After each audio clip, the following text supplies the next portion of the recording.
One of the things that I've been most disturbed by in the news this year was what happened with Google and Apple and the Russian government with the Russian elections this year.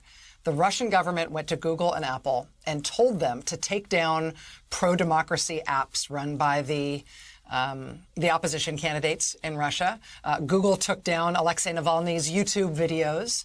The Russian government threatened Apple and Google, and they both caved quickly and did what Putin wanted them to do in terms of crushing dissent and crippling the opposition.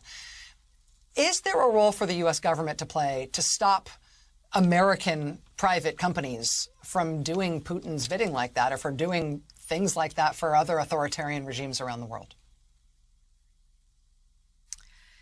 Well, I think there is, but let's start first at home, Rachel. I share your concern about what happened in the Russian elections, but I think first we have to take necessary legislative and regulatory action to begin to regulate the way that our social media and tech companies operate. You know, we had to have new rules for the industrial age at the beginning of the last century. Well, we certainly need new rules for the information age because our current laws, our framework, is just not adequate for what we're facing.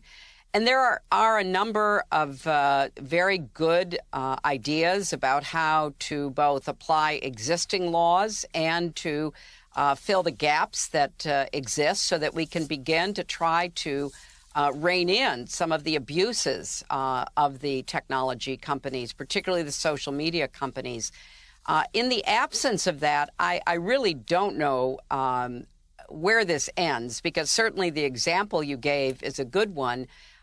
We can look around the world and see the role that Facebook and others have played in helping to foment authoritarian movements, even unfortunately massacred. Some even argue the genocide of the Rohingya. There's a lot that has to be dealt with and even answered for.